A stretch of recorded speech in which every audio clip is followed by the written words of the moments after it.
Mungkin pada awalnya kita akan keteteran, tapi justru di situ kita belajar, oh ternyata saya keteteran seperti ini. Nah, nanti secara otomatis.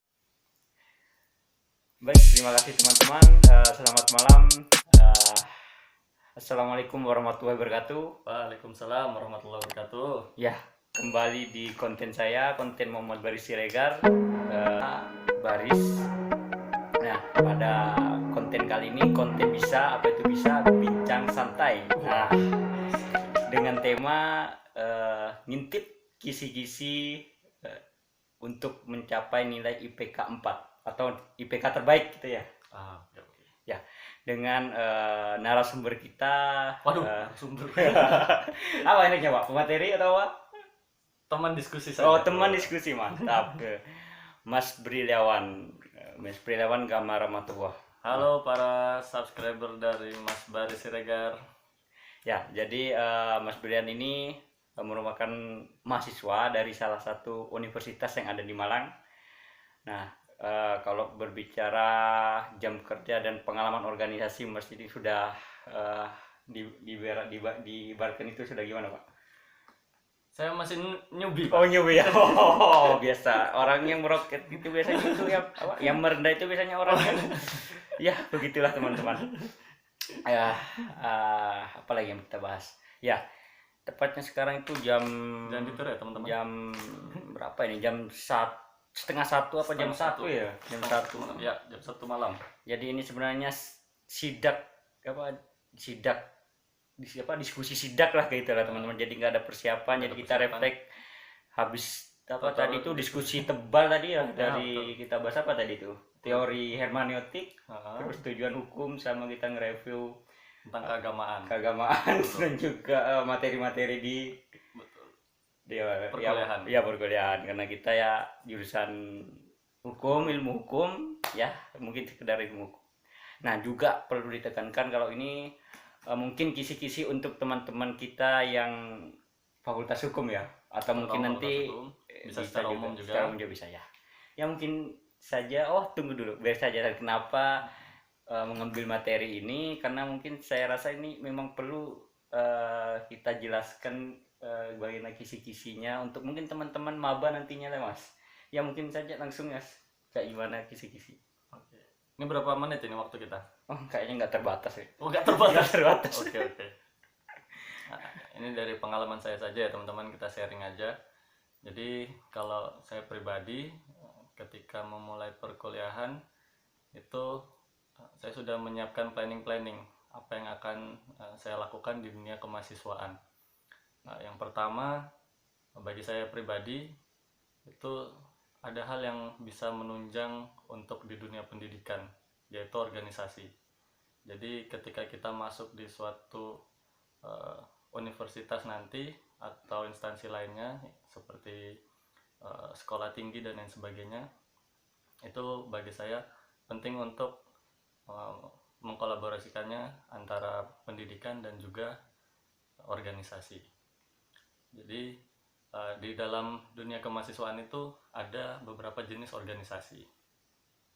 Yang pertama ada organisasi yang bergerak di bidang kurikuler, atau di bidang kokurikuler itu bergerak di bidang keilmuan, dan juga organisasi yang bergerak di bidang ekstrakurikuler seperti organisasi kemahasiswaan tentang olahraga-olahraga, seni-seni dan lain sebagainya. Kalau kokurikuler itu menunjang keilmuan teman-teman ketika di dunia pendidikan di kampus.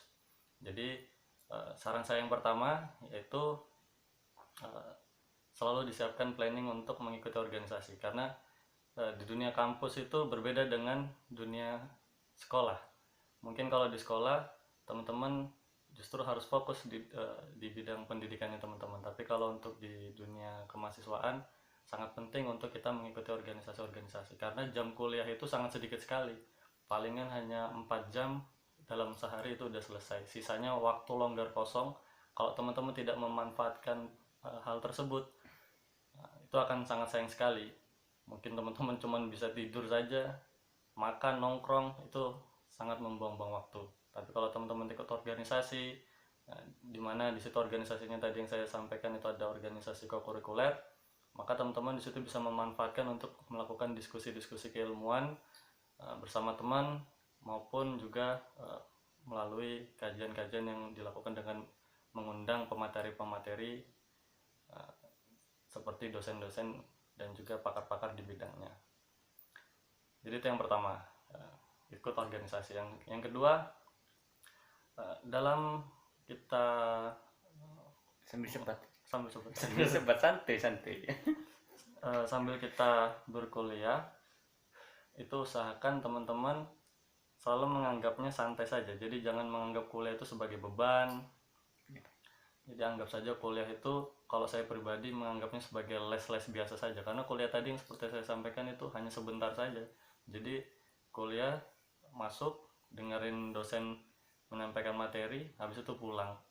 Jadi anggap aja itu santai, karena ketika kita santai tidak menganggap beban, maka semua ilmu itu mudah untuk didapat. Kemudian yang ketiga itu yang paling penting, yaitu selalu minta restu orang tua. Itu sangat penting sekali bagi saya. Jadi restu orang tua itu akan sangat berpengaruh kepada hasil dari dunia pendidikan yang kita sedang tempuh. Kemudian yang keempat ya, itu selain minta doa restu orang tua, jangan lupa untuk selalu rutin dalam beribadah. Ya.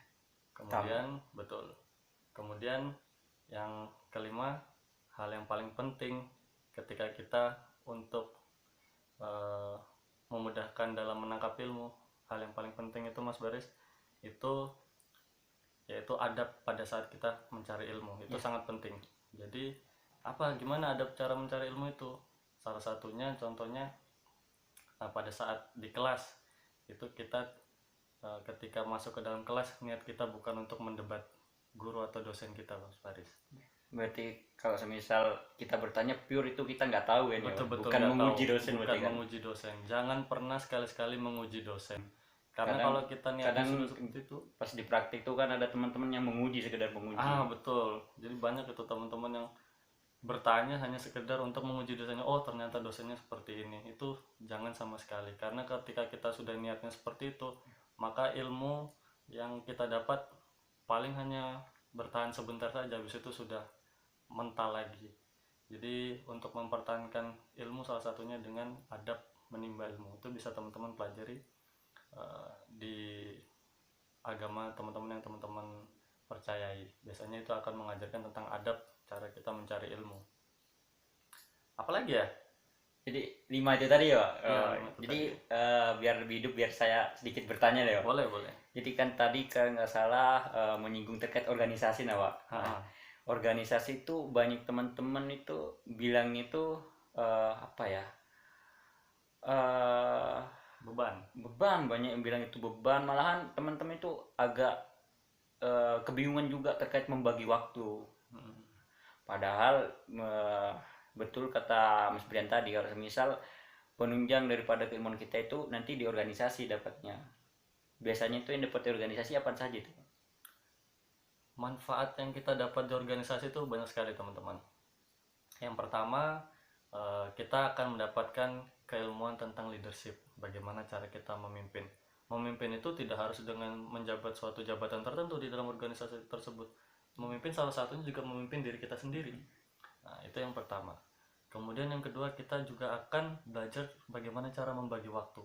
Mungkin pada awalnya kita akan keteteran, tapi justru di situ kita belajar, oh ternyata saya keteteran seperti ini. Nah, nanti secara otomatis diri kita itu akan sudah terbiasa memanage waktu, waktu. Jadi kalau kayak gini berarti saya harus memanage waktunya seperti ini. Jadi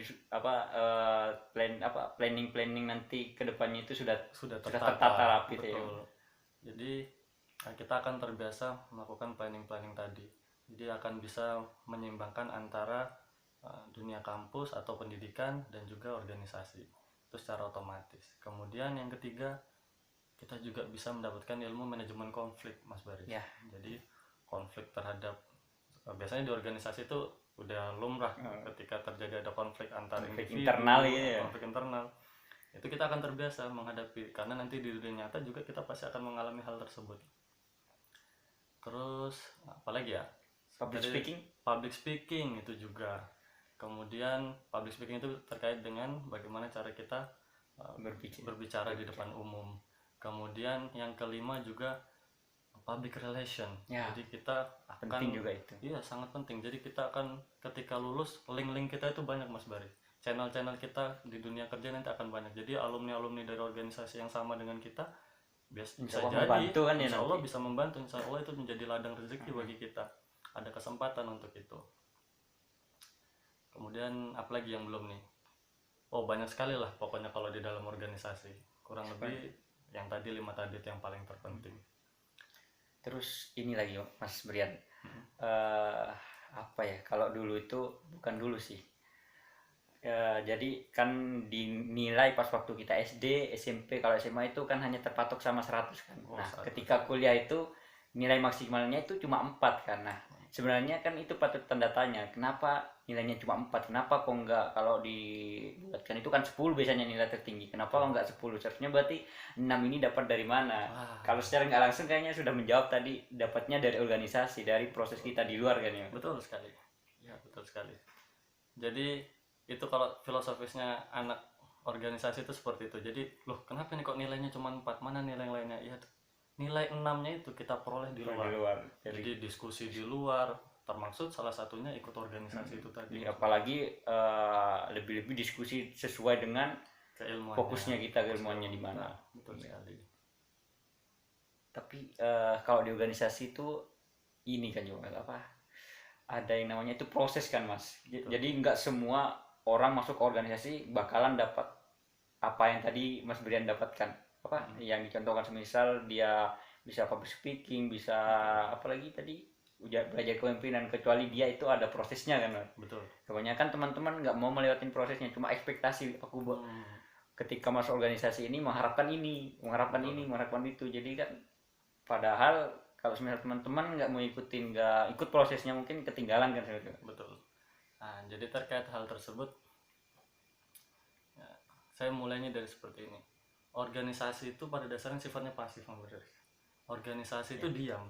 Jadi bagaimana cara kita mendapatkan sesuatu di dalam organisasi, yaitu dengan cara kita berproses di dalamnya. Jadi jangan pernah berharap organisasi memberikan sesuatu kepada kita, tetapi kita yang berproses di dalamnya agar kita memperoleh sesuatu dari organisasi tersebut.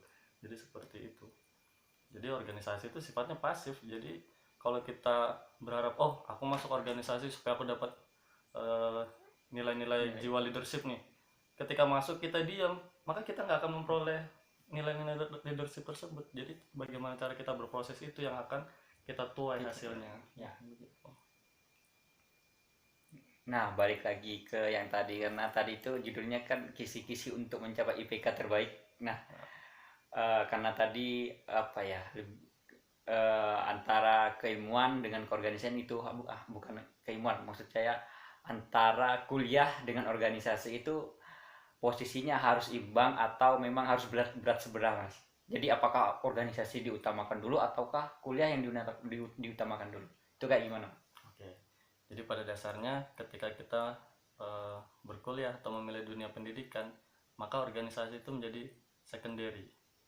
Jadi kita harus mengutamakan yang primer, yaitu dunia pendidikan tadi. Jadi buatlah organisasi itu sebagai penunjang kita di dunia pendidikan dan juga di masa depan nanti untuk kita aplikasikan di dunia kerja. Itu fungsi dari organisasi. Jadi ketika kita berorganisasi, jangan sampai kita lupa pada esensi kita untuk memilih berkuliah. Jadi kuliahnya keteteran gara-gara ikut organisasi. Kadang ada orang yang kuliah ikut sampai 5 lebih organisasi, itu akan sangat berbahaya. Jadi saran saya teman-teman, ketika teman-teman ikut organisasi, itu silakan disesuaikan dengan kemampuan teman-teman. Jadi kalau saran saya mungkin 2-3, 4 lah. Tapi sebenarnya nggak apa-apa banyak organisasi, tapi bisa mempertanggungjawabkan. Penting bisa mempertanggungjawabkan. Terus konsekuensinya kalau semisal dia kuliah, jadi ya jangan sampai dia dinilai di kuliahnya itu menurun terus dijadikan organisasi sebagai alasan. Itu seharusnya kan nggak perlu ya. Nggak boleh malahan. Iya betul. Jadi di praktiknya kan kadang ada yang kayak gitu. Ada yang kalau saya sebut menuhankan organisasi. Nah itu. Jadi dia terlalu berambisius di dalam organisasi sampai lupa pada tujuan utamanya tadi. Nah, jadi saran saya ketika teman-teman sudah masuk semester akhir itu kalau bisa sudah mulai dikurangin organisasinya. Jadi disesuaikan dengan kondisi teman-teman sesuai dengan tujuan teman-teman untuk berkuliah. Jadi posisi antara kuliah sama organisasi itu dia imbang. Kalau jadi begini, kalau kita disuruh mengatakan yang mana yang lebih harus didahulukan, maka pendidikan. Tapi usahakan keduanya seimbang. Seimbang. Karena dua-duanya akan memberikan manfaat pasti tentunya. Itu. Apalagi kita bahas lagi ya. Nah, masih terkait IPK tadi. Selain daripada itu juga yang menunjang nilai kita agar dapat nilai bagus, yaitu cara kita dalam belajar. Ya. Jadi kalau kita pola belajarnya buruk, maka nilai IPK-nya juga akan buruk. Dan itu makanya kan ada istilah hasil tidak akan mengkhianati usaha. Atau kalau saya bilang usaha berbanding lurus dengan hasil ya. Jadi ketika kita di kelas itu ya ketika dosen lagi menjelaskan maka kita simak dengan baik. Apa yang perlu dicatat kita catat. Karena kemampuan daya ingat seseorang itu berbeda-beda. Jadi sebaiknya kita mencatat, karena dengan mencatat itu kita juga akan belajar kembali. Otomatis kita sambil mendengar dosen dan kita mencatat, itu sambil belajar dua kali. Itu yang pertama mendengar, yang kedua mencatat. Iya, kan biasanya kan terkait dengan apa tadi, daya serap untuk mengingat itu kan orang-orang itu berbeda. Ada yang dia lambat dalam memahami tapi dia cepat lupa, ada yang lambat memahami tapi dia selalu ingat, ada yang cepat memahami tapi dia cepat lupa, ada yang cepat memahami tapi dia lama lupanya. Betul. Nah, di situ betul kata tadi ada usaha. Betul. Yang paling buruk udah lambat memahami cepat hilang. Cepat lupa itu. Aduh. Jadi repot. Belajarnya harus ekstra berarti kalau gitu. Buka terus, dibaca terus. Betul. Nah, kemudian ketika kita belajar itu kita juga apa tadi aku pikirin apa lupa ya. Santai mungkin bisa dihidupin. Oke, bisa dulu. Santai lah.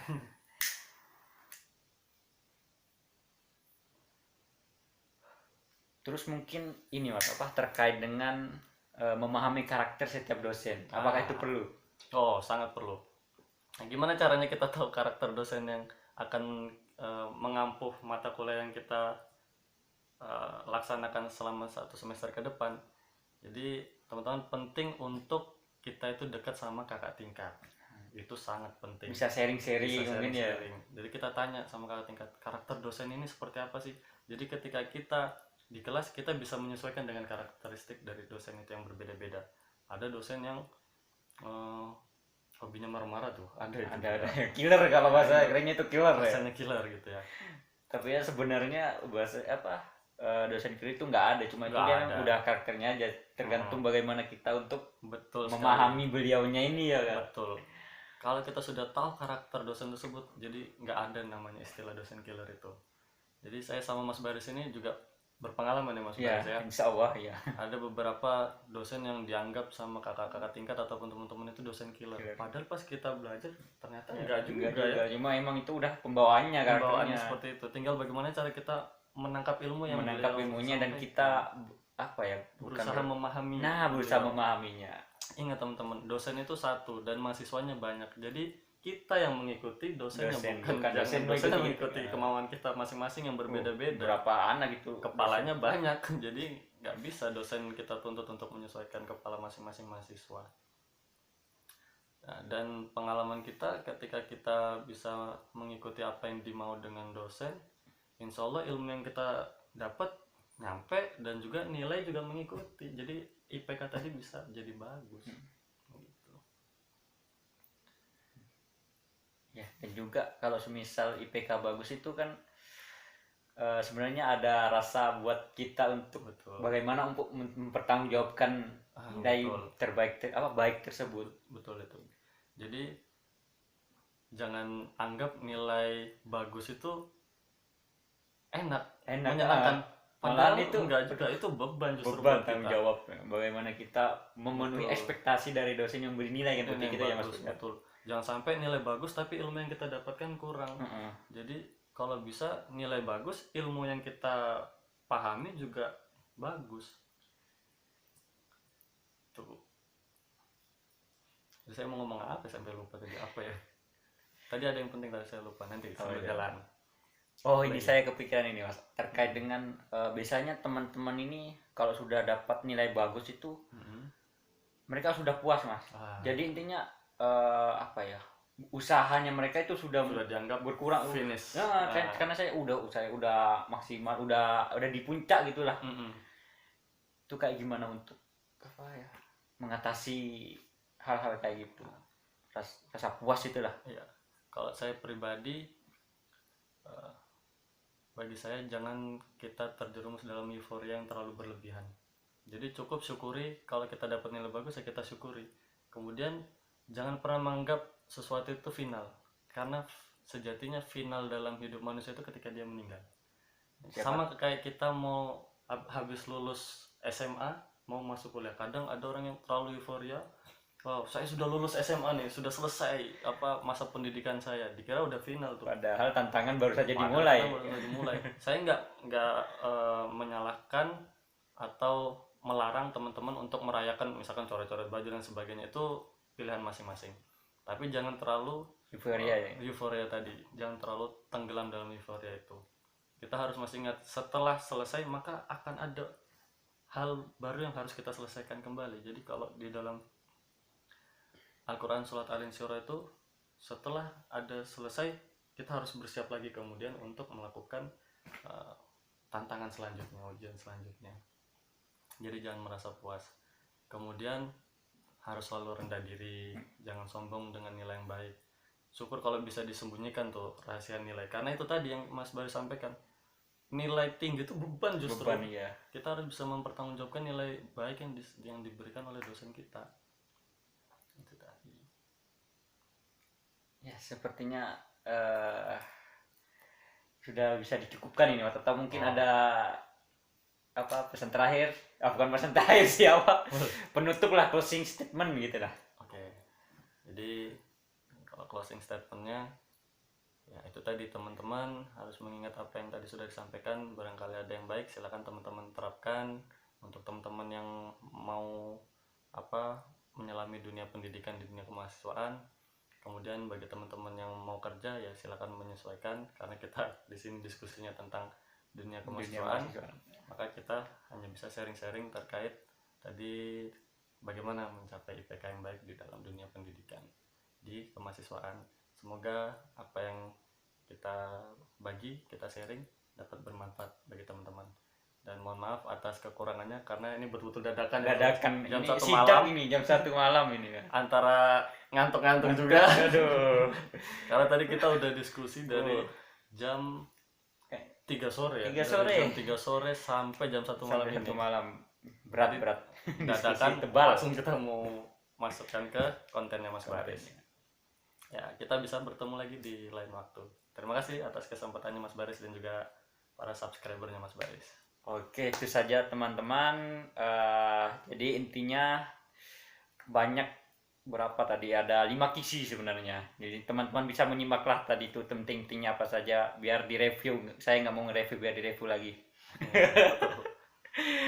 Oke, terima kasih dari saya dan juga Mas Brian. Mengucapkan terima kasih apabila ada salah kata atau perbuatan. Kalau kita nggak ada perbuatan, berarti salah kata aja ya. Jadi apabila ada salah perkataan atau yang tidak menyenangkan di hati, mohon dimaafkan yang sebesar-besarnya. Terima kasih. Wassalamualaikum warahmatullahi wabarakatuh. Kembali lagi ya, sampai jumpa di channel saya selanjutnya. Bye.